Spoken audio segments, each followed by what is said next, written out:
We're back with a really interesting topic today, and that is options trading gambling.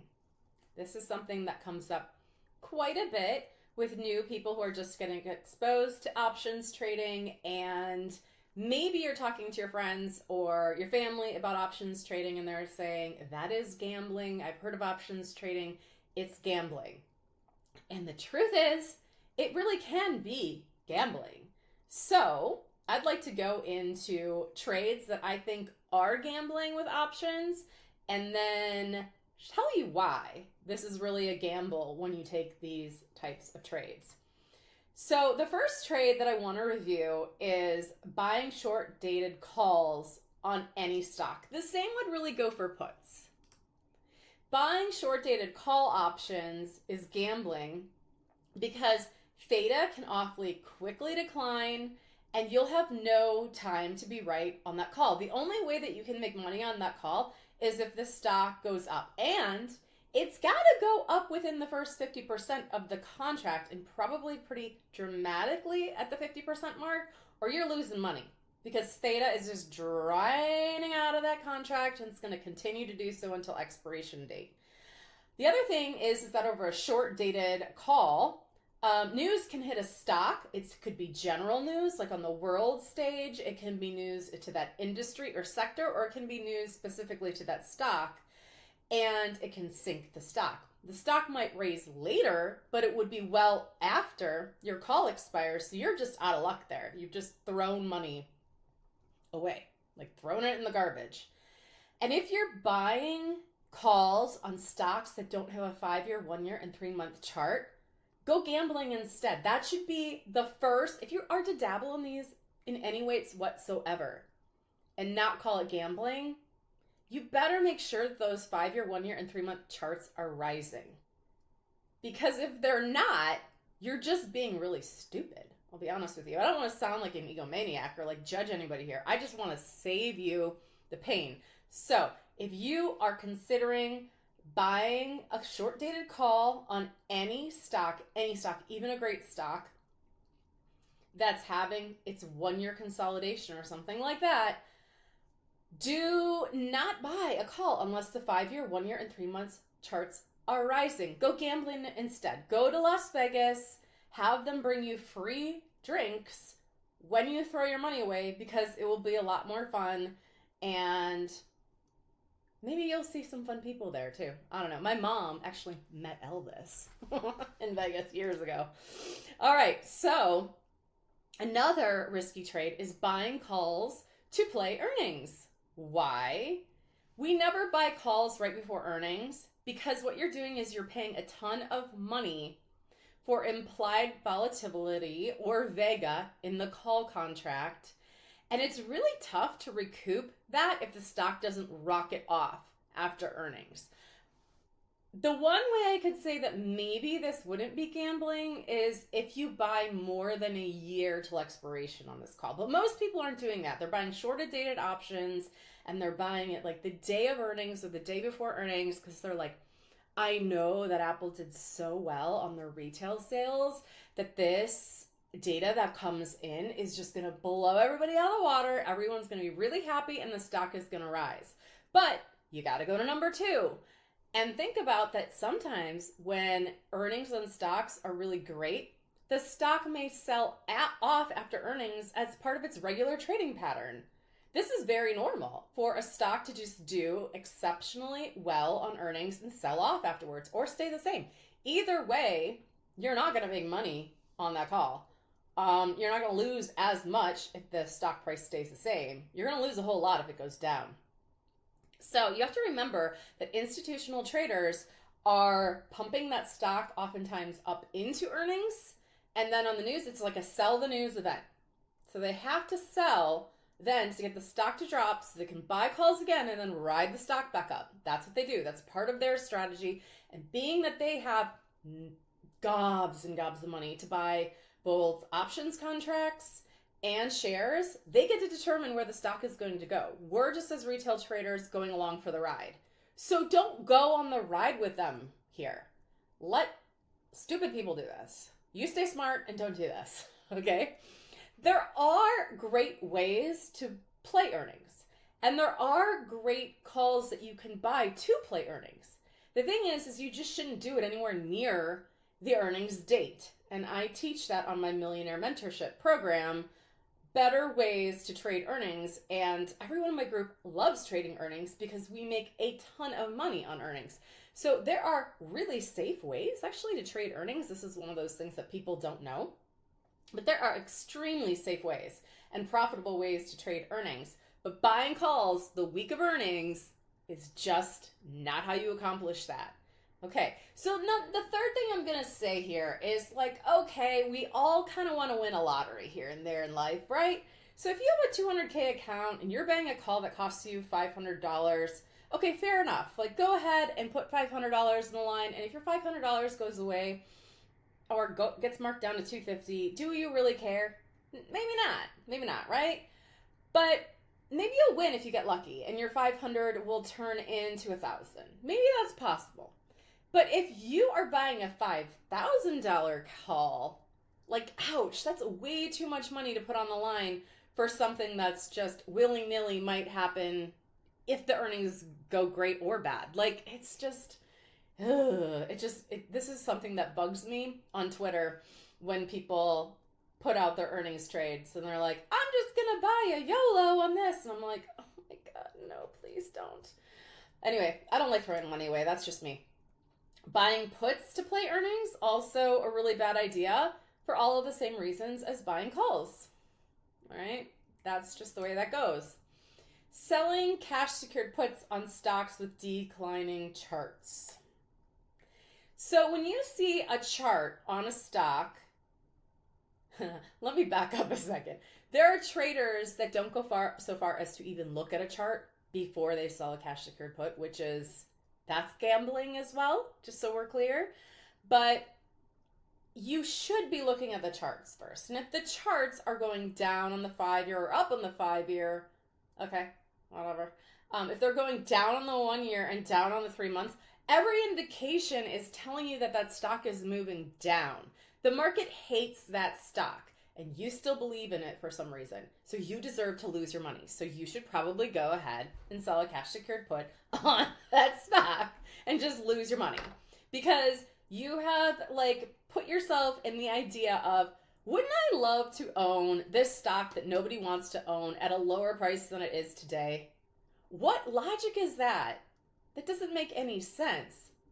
What you're doing is you think that you can time the bottom, or the bottom is really soon and you want to get in on the way back up.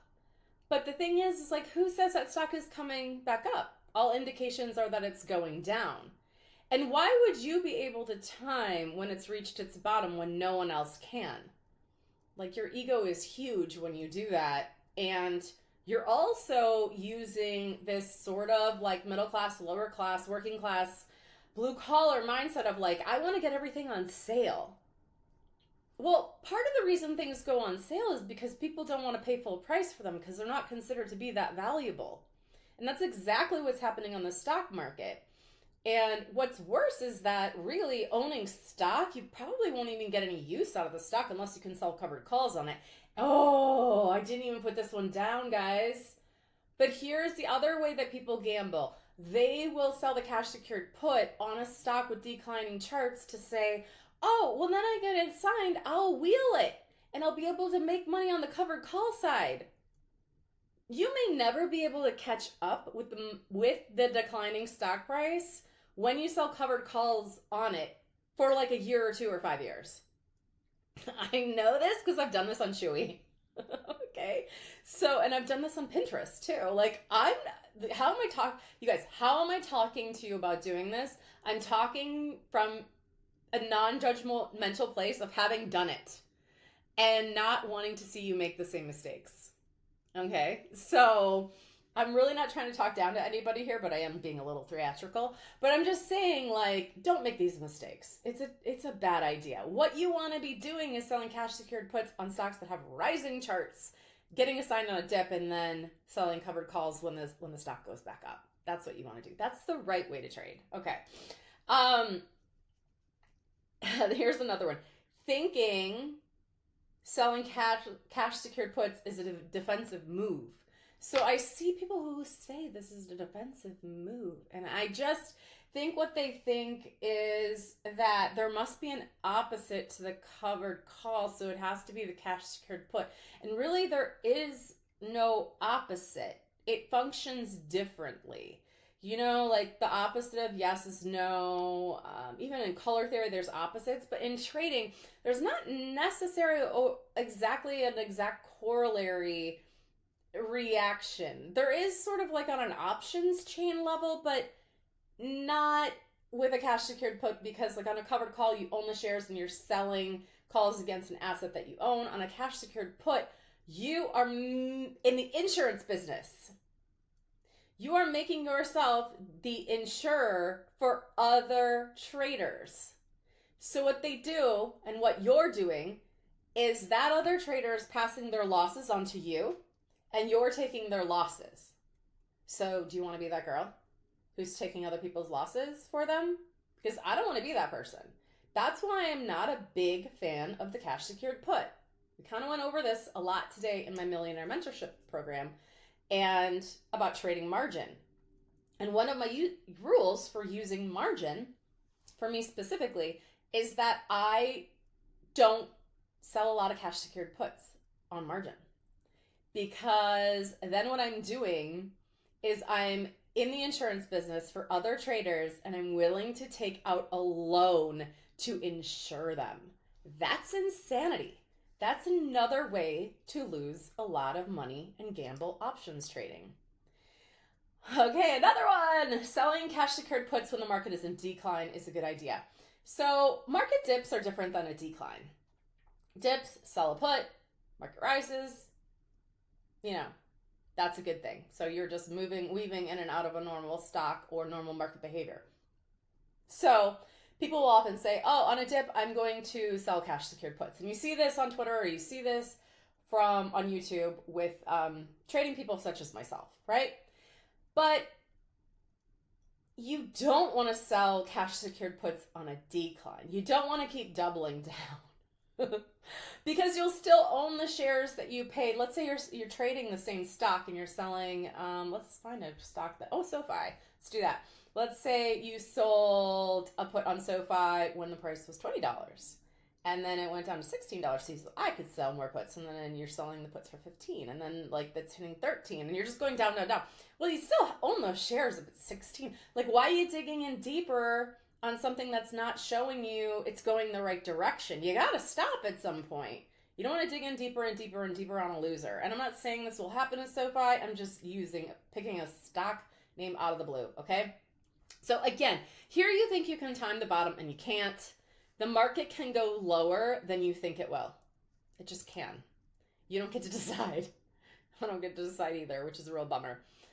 Setting up credit spreads is gambling for a lot of people. It's not for me, and it's not for the members of my program, because we know how to do backup trades to dismantle these and turn them into other trades. So if you want to join my mentorship program, I can take away all of your pain in this. There's a link down in the description to book a meeting. It's a part of the Options Kickstarter course, which does not have live time with me. And then it's also a part of the Millionaire Mentorship program, which is a year long and has like a lot of FaceTime with me, like 2 weekly meetings a week.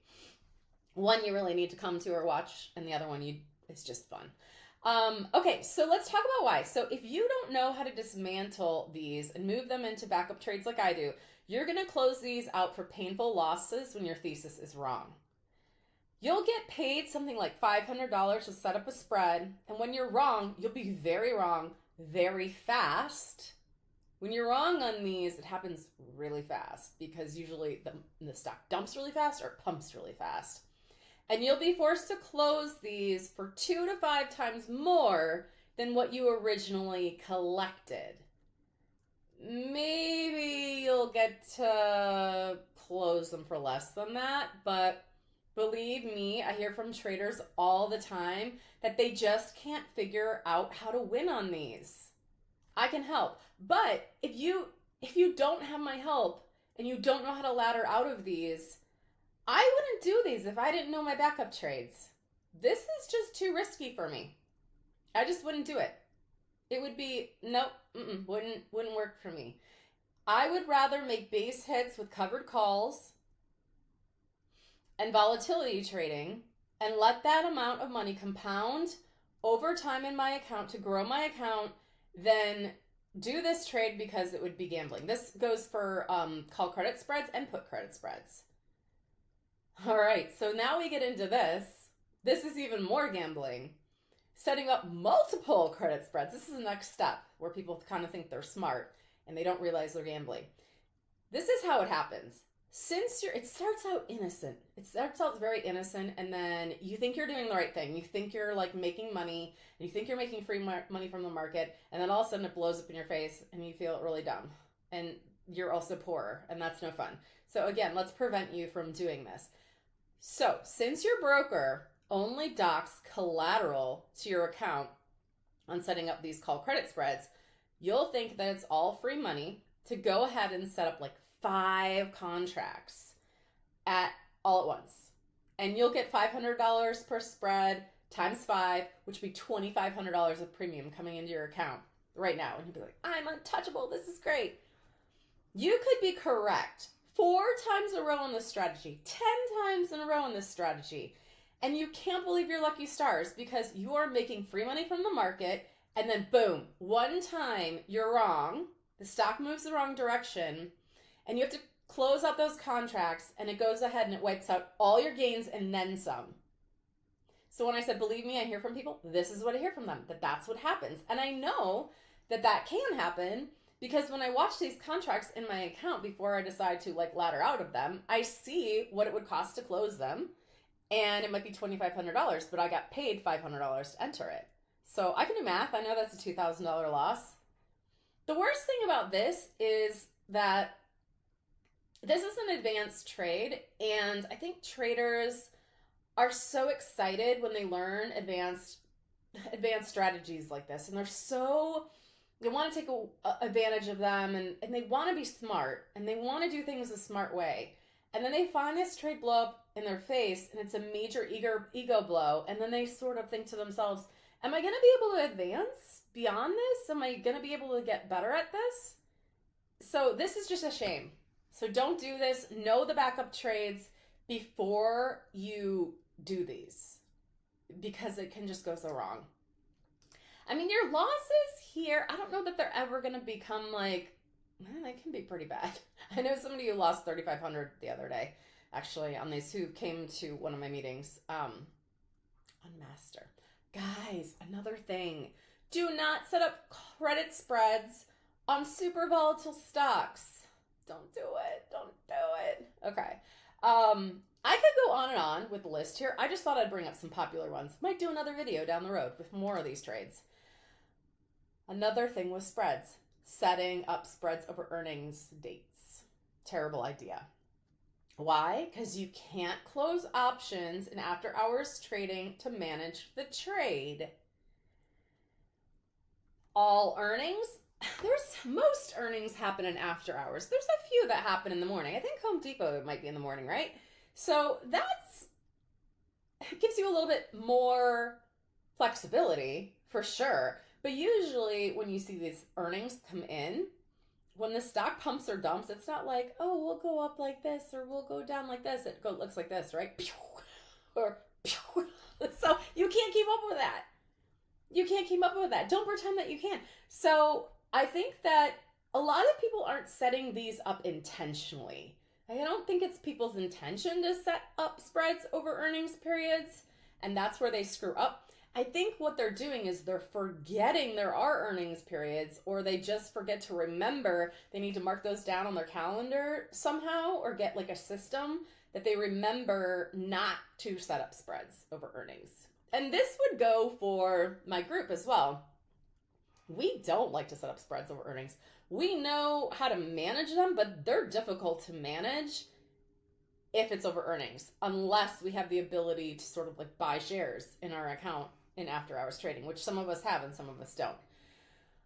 So really the problem here is the stock can rip or dump, and that would leave a big hole in your wallet on this trade. And that's what we want to avoid, right? We want to keep all the money and we don't want to give up any of the money. The last one I'm going to say is trading on margin when you don't have a solid record of making profits that can beat margin. Why? You're borrowing money to gamble. And that's worse than gambling because now you're going to go into debt to fuel this addiction. Or maybe you're not even somebody who's prone to addiction in this. You just think that you're being smart. Please don't use margin unless you know over like a year period of time that you know how to make money that really beats the margin rate significantly. I make something like 5 to 9% a month, but I get like 5% margin from my broker a year. So I use it because I know how to manage it and I know how to manage these trades. And I have good trading rules that keep me away from doing these dumb trades. But if you don't, you really shouldn't be using margin. You don't want to borrow money to give it away to other people.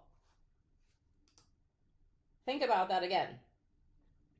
If you've always been responsible with your money, you're probably going to do just fine trading options. There are so many trades you can take out there that have really defined risks, and the risks are not that big, but the gains are huge. The potential gains are huge. So if you are at the point in your life where you are ready to trade options because you've been responsible with your money, there's a reason why I ask people what their account size is when they join my program. I prefer account sizes that are over 100K because when you come into a program like mine and you're telling me, I have 100K and I saved it, I know that you have the kind of mindset that has, and the kind of work ethic and the kind of responsibility to yourself and your money that says to me that you're ready for something like this. You have an air of responsibility about you and you are going to approach this in a thoughtful and cautious way, as you should. But if you're prone to gambling, my guess is that when you trade options, you'll bring the same mindset to that space as well and blow through a bunch of cash, and I just don't want to see you do that. There are better ways for you to probably invest your money, which would be kind of like a set it and forget it thing. That's probably, a financial advisor is probably the best thing for you. I don't know. Talk to a financial advisor about it. But options is gambling if you're a gambler. It really does just boil down to that. And options is a really great way to grow your wealth if you already have established that you know how to grow wealth to begin with.